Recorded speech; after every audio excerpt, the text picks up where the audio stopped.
할렐루야. 살아가는 대강의 가족 여러분, 오늘 하루도 하나님의 말씀과 동행하는 삶이 되길 소망합니다. 오늘 함께 나눌 하나님의 말씀은 마태복음 16장 21절에서 28절 말씀입니다.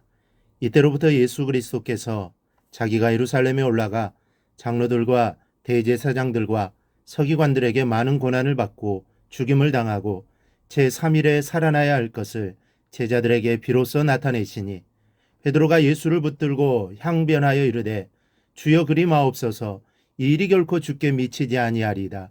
예수께서 돌이키시며 베드로에게 이르시되 사탄아 내 뒤로 물러가라. 너는 나를 넘어지게 하는 자로다. 내가 하나님의 일을 생각하지 아니하고 도리어 사람의 일을 생각하는도다 하시고 이에 예수께서 제자들에게 이르시되 누구든지 나를 따라오려거든 자기를 부인하고 자기 십자가를 지고 나를 따를 것이니라.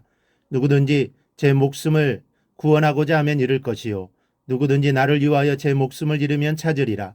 사람이 만일 온 천하를 얻고도 제 목숨을 잃으면 무엇이 유익하리요. 사람이 무엇을 주고 제 목숨과 바꾸겠느냐. 인자가 아버지의 영광으로 그 천사들과 함께 오리니 그때 각 사람이 행한 대로 갚으리라. 진실로 너희에게 이르노니 여기 서 있는 사람 중에 죽기 전에 인자가 그 왕권을 가지고 오는 것을 볼 자들도 있느니라. 아멘. 베드로는 신앙 고백으로 말미암아 예수님께 칭찬을 들었습니다. 예수님은 그의 신앙 고백 이후에 교회를 세운다고 말씀하셨고 그에게 반석, 즉 베드로라는 별명까지 만들어 주셨습니다. 얼마나 베드로의 신앙 고백이 훌륭했고 주님의 마음이 들었으면 이렇게까지 말씀하셨겠습니까? 베드로는 정말 누가 뭐래도 예수님의 1등 제자 곧 수제자입니다. 그러나 예수님께서 처음부터 베드로를 수제자로 세운 것은 아닙니다.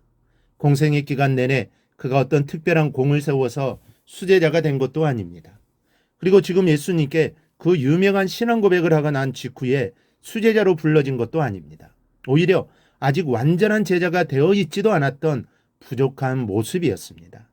오늘 읽은 말씀은 예수님의 앞길을 막는 방해꾼, 즉 사람의 일만 생각하는 형편없는 사람이 베드로라는 것을 말씀하고 있습니다.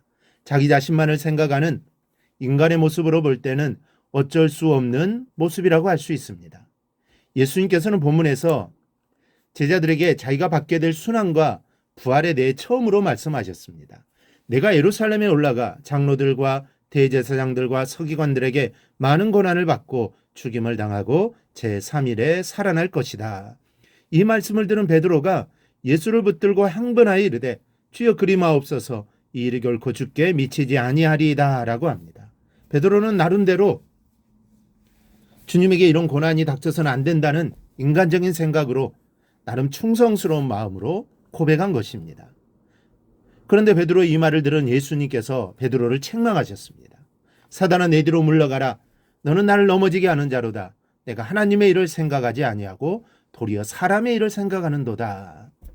주님의 뜻을 알지 못한 채 나선 베드로의 모습은 오히려 주님의 길을 막는 자가 되고만 것입니다. 우리는 은혜를 받으면 그 순간부터 예수님의 제자가 되는 것으로 생각합니다. 그런데 베드로를 보십시오. 베드로를 보면 제자의 길이 얼마나 힘들고 고통스러운 일인가를 알 수 있습니다. 그렇다면 제자는 어떻게 되는 것입니까? 첫째, 제자는 태어나는 것이 아니라 되어가는 것입니다. 제자의 길은 오랫동안 쉼없이 달려야 하는 마라톤 선수와도 같습니다. 우리는 과거 황영조 선수의 마라톤 장면을 보면서 온 국민이 가슴 조이며 그 고통에 동참한 바가 있습니다. 그리고 감격 어린 눈물로 그의 영광을 같이 기뻐하기도 했습니다. 제자의 길도 마찬가지입니다. 제자는 하늘나라라는 목적지를 향해 쉼없이 달려가는 마라톤 선수입니다. 얼마나 많은 시행착오를 거치는지 모릅니다. 수제자 베드로조차 예수님의 부활 후에야 제자의 길이 어떤 것인지 알았을 정도입니다. 그가 어떤 시행착오를 거쳤습니까? 그는 가끔 예수님의 걸림돌이었고 예수님의 죽음의 순간에는 배신까지 한 사람이었습니다. 그러나 후에 그 뼈아픈 배신의 시절을 거울로 삼고 순교하기까지 제자로서의 길을 끊임없이 걸어간 베드로입니다. 그러므로 우리는 제자됨을 가볍게 쉽게 생각하지 않아야 합니다. 진정한 제자는 예수님을 따르려는 끊임없는 노력 속에서야 비로소 만들어지는 것입니다. 이를 기억하고 주님의 제자로 온전히 서기 위해 끊임없이 노력하는 우리 모두가 되기를 바랍니다. 둘째, 제자의 길은 예수의 도를 자기 몸의 습관처럼 붙이는 것입니다. 이 수능 시험을 치르기 위해 학생들은 수백 건 이상 문제를 풉니다. 수많은 예상 문제를 풀면서 실전에서 실수하지 않기 위해 노력하는 그들을 보면 숙연해지기까지 합니다. 그런데 대학 입시를 위해서도 그렇게 힘들게 공부하는데 우리는 우리의 생명과 미래가 달린 제자의 길을 위해서 얼마만큼 노력하고 있습니까? 여러분, 수험생들은 꿈속에서도 시험을 본다고 합니다. 그들은 사문이나 상황을 그냥 흘러넘기지 않습니다. 모든 것을 시험과 연관시켜 생각합니다. 우리가 가야 하는 제자의 길도 수험생처럼 예수님의 말씀과 그 정신을 우리 몸과 마음에 붙이는 과정입니다. 꿈속에서조차 주님의 말씀을 배우고 듣는 자가 되어야 한다는 말씀입니다. 성경을 보면 예수님을 따르는 자들 중에는 무리가 있었고 제자가 있었습니다. 예수님을 따르는 무리는 누구든지 할 수 있습니다. 자신이 좋아서 따르다가 힘들면 따르지 않아도 됩니다.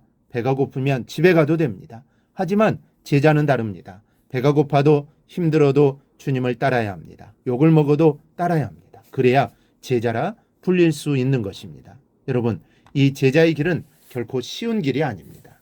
그래서 불행하게도 많은 사람들이 게으름과 배신으로 도중에 그 길을 포기하고 마는 것입니다. 우리는 아직 부족한 사람임에 분명합니다. 그러나 중요한 것은 우리 모두는 제자의 길에 발을 딛고 있는 자랑스러운 신앙인입니다. 그러니 힘들고 어렵더라도 포기하지 말고 달려가십시다.